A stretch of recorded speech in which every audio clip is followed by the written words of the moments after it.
Hey guys, my name is Ryan and welcome to Overwatch Central. So when people saw the Reaper changes that were on the PTR hit live and actually saw what they were, obviously a lot of people were worried. We've seen in the past a lot of knee-jerk reactions, they've kind of gone somewhere. People looking at the Bastion changes when they were on the PTR going, yeah, this doesn't look like it's going to be much fun. They went live, spoiler alert, it wasn't. And the same happened to Junkrat as well as another DPS hero who got changed and then had his own meta afterwards. Well, people were strapping in for the Reaper meta. Reinhardt mains were falling on the floor crying in hysterics. That's something I'd honestly love to see at some point actually. But adding that with Mei, Brigitte and other heroes, it just meant that this meta may become really obnoxious and difficult to deal with for those that play tanks and just people that want to have fun. I'm kidding on that bit, but you get the idea. People are really scared about these changes really having a lasting big impact on the meta and how the game is going to be played. Well, we actually have some stats from Omnic meta that go over everything a week later. You can check out the article in the description below. It goes over stuff like the damage changes, eliminations, but also the important stuff like win rate and the pick rate as well, whether they've gone up or down. We'll be highlighting the latter two things that I just mentioned there for Reaper. The stats available to us do show a bit of a problem with Reaper overall, what Blizzard wanted to do with Reaper with these changes, and ultimately how that hasn't happened the way that they envisaged. With that, we'll also be looking at the other heroes that were changed, such as d.va and Zenyatta who were nerfed, Mei who was also buffed, and also Doomfist that's had some quality of life fixes throughout all of this. And again, some really interesting stuff to highlight there. So the main focus of this video is Reaper, and we'll start with the usage change actually because it looks moderately healthy. Overall, it looks like a sort of bump up of like around 5% on some of the higher tiers, meaning that the usage range has gone up. It's great, it's gone up in all the tiers. It seems that this has had a big impact. How much does it need to go up by? Well, Switch actually says this in the article to do with Mei and Doomfist, but I'm sure it applies to Reaper as well. Mei and Doomfist need 20% plus in playtime to become a big part of the meta. And considering Reaper's only gone up by 5%, it shows that the end of days isn't quite happening and edgelord isn't quite getting his meta just yet. So that's fairly standard. That's why I started with this. It's like, okay, it's good. It's not completely obnoxious. It's going up. I think it will continue to go up. Just because we haven't seen the impact start yet doesn't mean that it's not going to happen. This might be more of an evolution kind of thing as opposed to an instant impact. But looking at the win rate change as well, Reaper's pick rate has gone up in all categories. Look how bizarre that this is. See, what's surprising is that in the lower tiers of gold and silver, the win rate hasn't actually gone up. It's gone down a smidgen, but honestly, it's pretty much the same as it used to be. And this is interesting considering the connotation and the perception I suppose most people have about these kind of tiers and heroes like Reaper. I used to play in gold a long time ago, and it used to be really difficult to deal with Symmetras or Reapers that would just hold left click and W and just run at you, and your team seemingly just didn't care and refused to help. So of course you ran into a lot of problems doing that. But it is very bizarre that basically the win rate hasn't gone up on Reaper, and if we actually take a look at the win rate comparison as a whole, you can see that the win rate for Reaper once you get below platinum is actually pretty bad. It's not as bad as something like Ana, for example, but it's still not as good as it is in the higher tiers. And when you see this kind of correlation of the win rate going up with you climb with a hero, it does ring some alarm bells. See, Blizzard put these changes through to make Reaper a much more acceptable pick in a lot of situations. The more quality of life just to make him a little bit stronger. Of course, he had buffs as well because he had his speed increased in Wraith form. But ultimately, this kind of graph says the better you are at the game, the more success you could have with Reaper. But there's one hero that does this to a new level. Doomfist. Look at this graph. Look how steep it is. The higher you climb and the better the Doomfists get,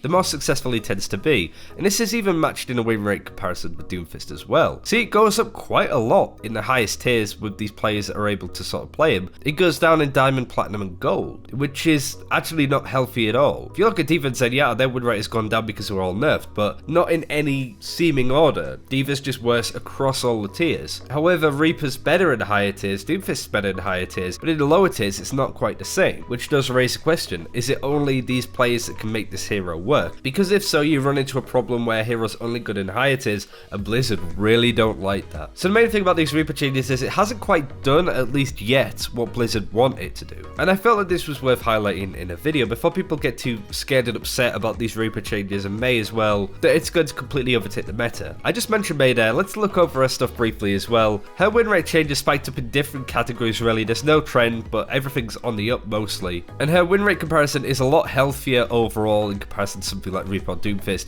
that does have this kind of trend going up. Granted, gold and bronze are seemingly bad for Mei for whatever reason, but it actually might give a good idea onto why Reaper's win rate is so bad in the lower tiers, and it might be to do with Pharah. See, Pharah is a hero that tends to dominate the lower tiers quite often, simply because players don't have the skill or ability to take out other skies. Paired with a Mercy with a Pharmacy combo, there's very little that teams could do, and especially if you're running Reaper and Mei as heroes, there isn't seemingly a lot you can do because your effective range is so bad. So that could be one of the reasons. It's going to take a little bit more of looking into, but generally the point of the video is this. Reaper isn't going to be taking over the meta anytime soon. In fact, when you look at the actual stats for this hero, you're actually seeing that he kind of needs a little bit more love. But it goes beyond upgrading his damage, being able to reload using his ultimate's Wraith being quicker. It seems that Blizzard aren't quite happy with Reaper being that much of a, in inverted commas, niche pick. But I think before they do change Reaper a little bit more in the future, and I'm not asking for any more significant buffs here, mind, they do need to look at the state of main tanks before they really make Reinhardt just kind of want to quit the fight altogether. But they're the sort of facts about Reaper. He's not taking over the meta anytime soon, so you don't need to worry, you don't need to don your black capes just yet. But thank you for watching, hopefully you enjoyed this video, let us know what you think in the comments below, and until next time, take care, we'll see you then.